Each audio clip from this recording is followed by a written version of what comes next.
El regreso a clases presenciales luego de 2 años de pandemia del COVID-19 ha traído consigo una situación alarmante en los menores de edad. Se llama reto sexual la penitencia, que pone en riesgo la salud y la vida de adolescentes entre 14 y 17 años de edad. En algunos casos no utilizan preservativo, pero sí la pastilla llamada Viagra. Bienvenidos sean todos. Hoy este es el tema que vamos a abordar en Cara a Cara con el sociólogo Trino Márquez. Profesor, bienvenido, gracias por aceptar esta entrevista. Encantado de estar contigo, Mildred, y poder compartir estos minutos con tus seguidores. Es alarmante lo que está ocurriendo, profesor, y queremos que este espacio sirva en este momento para prevenir y alertar o sobrellevar este tipo de situaciones a los padres y representantes de los jóvenes. Ya no estamos hablando nada más de retos de asfixia, como ocurrió a principios de pandemia, donde muchos niños lamentablemente perdieron la vida. Ahora estamos hablando de retos sexuales y recuerdo rápidamente que en mi época de bachillerato, sí, habían juegos llamados la penitencia, que eran con una botellita o con la cédula, pero no digo que esté bien, pero eran como más sanos dentro de esto que estamos viendo y que se está viralizando en las redes sociales. Profesor, ¿qué nos está pasando como sociedad? ¿Cuál es el impacto? ¿Esto tiene que ver con la pandemia del COVID-19? ¿Qué está ocurriendo? Mildred, yo al igual que tú y que mucha otra gente, Carolina Jaime Brangé, que le dedicó un artículo al tema muy interesante que recomiendo leer, estamos alarmados frente a este hecho y debemos unirnos para hacerle un llamado a los padres, a los representantes y a los jóvenes, porque esto puede tener consecuencias dramáticas. Ya los médicos han advertido acerca de los peligros que corren las jóvenes y los jóvenes, tanto hembras como varones, al incurrir en este tipo de prácticas. Y por las enfermedades, los riesgos de salir embarazada de forma precoz, niñas de 13 o 14 años que todavía tienen que estar procesando su transformación de niñas en adolescentes, bueno, pueden salir embarazadas y jóvenes también, varones que apenas tienen 13, 14 o 15 años pueden convertirse en padres y esto les va a cambiar la vida, no solamente a ellos, a los niños que tengan y a los padres de los cuales dependen. Entonces, hay primero que decir que esto es sumamente delicado, esto es sumamente grave. Los padres tienen que tener clara conciencia de lo que está ocurriendo y los jóvenes tienen que entender que están frente a riesgos demasiado altos, frente a los cuales tienen que detenerse de forma inmediata. No puede hacerse este tipo de juegos, llamados juegos, en realidad de juegos no tienen nada. Un juego es una palabra demasiado decente para hablar de la penetración indiscriminada, que además es una forma de prostitución. Hay que decirlo, es una forma de prostitución, es una forma de banalización del sexo, de trivialización indebida, y se está atacando un aspecto central en la recreación del ser humano, en la reproducción. Además de todo lo que tiene que ver Mildred, con los afectos. Para una joven, una muchacha, y para un joven, un muchacho, es muy importante que ese primer contacto sexual, esas primeras relaciones estén llenas de afecto. Esos nexos se establecen sobre la base del amor, del atractivo personal, pero convertir la iniciación sexual en una cosa azarosa, intempestiva, trivial, absolutamente banalizada, eso lo que hace es pervertir una relación que es esencial. Yo no me voy a detener en este aspecto, pero porque me parece que esto debe tratarlo más bien un psicólogo o un psiquiatra, pero desde el punto de vista social, que es el que nos interesa tratar más, me parece que es muy importante. Mire, y yo le doy un dato, te doy un dato, Mildred, y a tus seguidores. La causa fundamental de la pobreza, una de las causas fundamentales de la pobreza, cómo se amplía en los países pobres, es a través del embarazo precoz, embarazo adolescente. Este es uno de los mecanismos de reproducción ampliada de la pobreza más agresivo que existe. Y esos niños que nacen de embarazos prematuros, de embarazos adolescentes, están la mayoría de ellos condenados a reproducir la pobreza. Entonces, esto es muy importante que se entienda. Para que las personas que nos ven entiendan un poco, si no están empapados del tema, aunque eso se hizo viral en las redes sociales por unos presuntos médicos que divulgaron algunas conversaciones, el juego se basa en que 5 parejas de niñas y niños pues se sientan, los varones se sientan en una silla y van pasando las niñas y se les sientan encima buscando que ellos tengan una erección.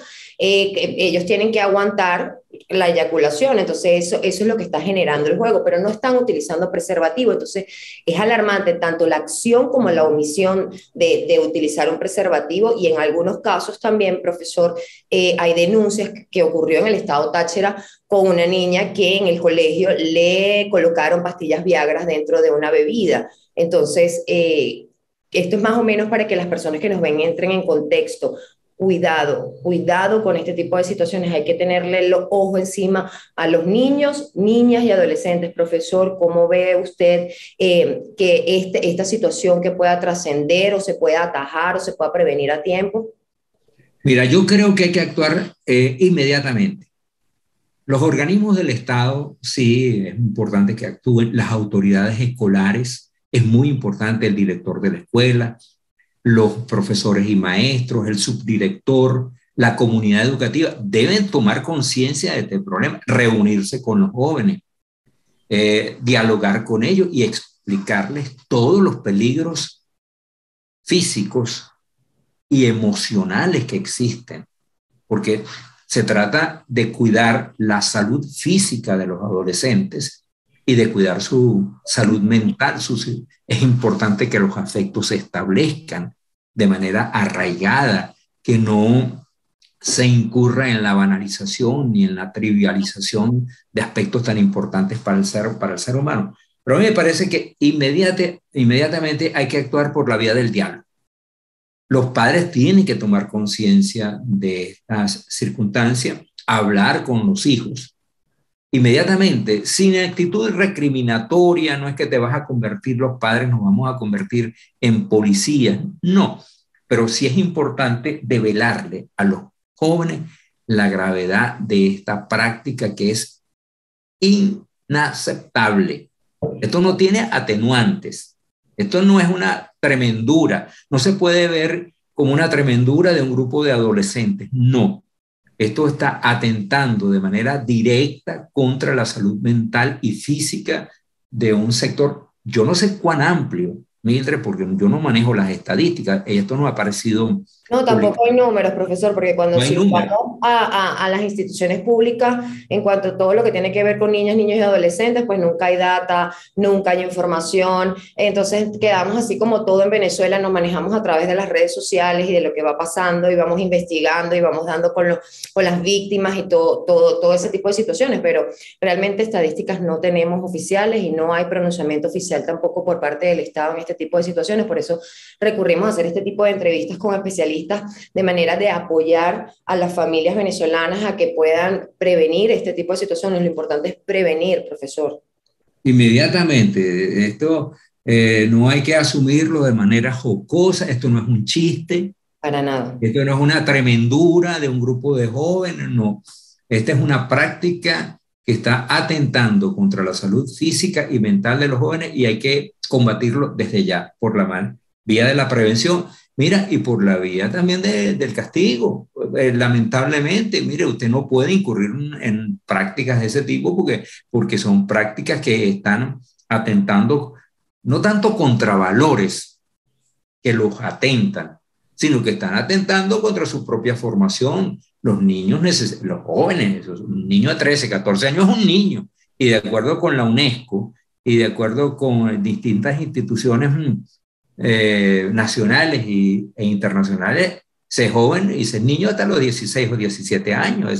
Ese concepto se ha ampliado. Entonces, estamos hablando de proteger a niños o a jóvenes que están en proceso de formación y que requieren ser orientados. Hay que abrirle los ojos y entender que un muchacho de 13 o 14 años ya tiene casi plena responsabilidad de lo que está haciendo. Profesor, Okay. socialmente, ¿cómo estamos en este momento en Venezuela? Usted dice que la pobreza es un factor también que hay que tomar en cuenta en relación a acciones que te lleven a la prostitución, pero en este caso, digamos que no todos los niños que puedan participar en este tipo de retos que son condenables totalmente, puedan padecer de pobreza, ¿no? ¿Qué No, pasa? para nada, no. Probablemente este es un fenómeno, Mildred, por lo que he leído. Cuando tu productora me llamó yo me puse a indagar, me puse a investigar sobre el tema. Busqué algunas fuentes estadísticas, no las conseguí porque es un fenómeno relativamente muy nuevo, muy reciente. Pero podemos suponer que este es un fenómeno que se da en los sectores medios, en las niñas del colegio privado, en todo caso en sectores medios de Caracas y de otras ciudades del interior del país. Entonces, allí ese no es el punto. Y en ese sentido hay una clara diferencia entre este tipo de prostitución, y el que hay en países como Cuba o Tailandia, donde el tráfico infantil es pavoroso. En Cuba, la experiencia, hay suficiente documentación que ilustra acerca de cómo las niñas de 7, 8, 9 y 10 años se prostituyen, porque la situación de pobreza las conduce a entrar en esta condición. Igual en Tailandia, ahí está suficiente documentado, y en otros países donde la pobreza, en África, también en algunos países africanos subsaharianos, donde se trafica con niños para complacer a pederastas. Pero este caso no, esto no tiene nada que ver con, yo te decía lo de reproducción de la pobreza, porque una de las razones por las cuales se amplifica la pobreza es porque el embarazo adolescente tiende a ser muy alto en países pobres. Y entonces, claro, los niños de parejas adolescentes o de madres solteras adolescentes tienden a ser pobres. Pero este fenómeno es totalmente distinto. Es el tipo de provocaciones, de tremenduras en las que incurren jóvenes de la clase media. En algún momento aquí se jugó con la ruleta rusa, eran riesgos, o la asfixia que tú mencionabas. Porque, bueno, los jóvenes tienden a ser retadores, tienden a ser iconoclastas, a derrumbar los ídolos, a oponerse a las tradiciones, pero hay que tener límites. Y no se le puede celebrar la gracia a los jóvenes que incurren en ese tipo de conductas que son temerarias y que están atentando principalmente contra ellos mismos, porque claro, los adultos nos preocupamos, los padres nos tenemos que preocupar frente a este tipo de comportamientos, pero las primeras víctimas de estos comportamientos temerarios son los propios jóvenes, y eso hay que decirse de manera clara. Hablarle con claridad a los jóvenes. ¿Sí? Con absoluta claridad, sin atenuantes. No es que mi hijito, no, no. Usted es un joven de 15, 14, 16 años, tiene plena responsabilidad. Usted sabe muy bien lo que está haciendo y usted tiene que entender que ese comportamiento no es aceptable, que es condenable y que usted tiene que corregirlo ya. No, y que esto también es un tema que, por ejemplo, está llegando ahorita a Venezuela, pero en países como España, México y Colombia está, por lo menos en España, está desde el 2014 y lo llaman el muelle. En México y Colombia llegó en el 2017 y lo llaman la carreta, si no me equivoco, el carrusel, perdón. Entonces, evidentemente son juegos que están poniendo en riesgo la salud de todos los jóvenes, y yo creo que porque estamos viviendo tiempos muy acelerados, pero ahí es donde entra la acción de los padres y cómo manejan todo eso en los hogares, ¿no? A lo interno. Sí, esta es la sociedad.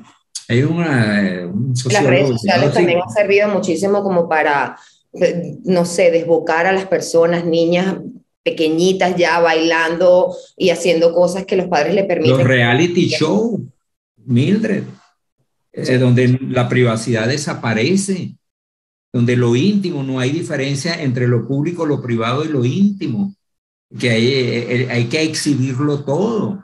Las redes sociales, todo hay que mostrarlo, ¿no? No todo se puede mostrar. Hay un espacio que corresponde a la vida privada, y dentro de la vida privada hay un espacio que corresponde al espacio íntimo, que puede ser del individuo o de la pareja. Que tú no tienes por qué estar todo el tiempo en una vitrina o en una pasarela, la vida. Y eso tienen que entenderlo los jóvenes desde joven, el ser humano desde joven. La vida no es una pasarela, la vida no es una vitrina.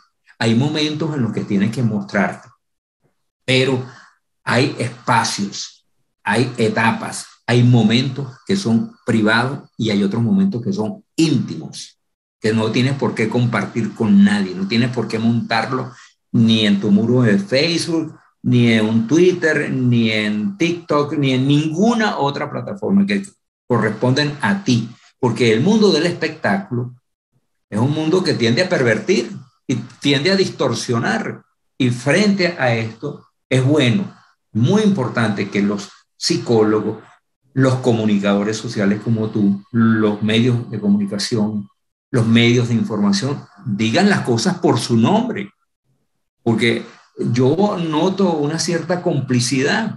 Esta idea de lo políticamente correcto, bueno, todo se mueve en un mar de confusiones, en un espacio donde las cosas no son ni sí ni no, sino que están en un terreno intermedio. A mí me parece eso terrible. Yo creo que frente a ciertos hechos hay que tener posturas claras, sin ambivalencias de ningún tipo. Y decirle a la gente, la vida no es una pasarela, la vida no es una vitrina.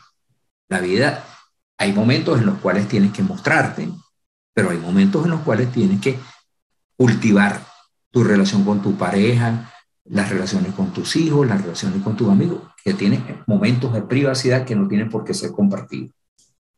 Profesor, muchísimas gracias por esta conversación. Esperamos pues que esto les sirva, como lo dije al inicio de este programa, les sirva a los padres y representantes y también a los adolescentes que puedan mostrarle este tipo de contenido para prevenir y que reflexionen un poco en cómo están llevando su vida y lo que están haciendo y las consecuencias que puede traer este tipo de juegos que no son juegos. Profesor, Sí. muchísimas gracias por participar en Cara a Cara por Impacto Venezuela. A toda nuestra audiencia, muchísimas gracias por acompañarnos. Recuerden que también tenemos una plataforma en la web www.impactovenezuela.com y nuestras redes sociales @impactove. Soy Mildred Manrique, nos vemos el próximo domingo.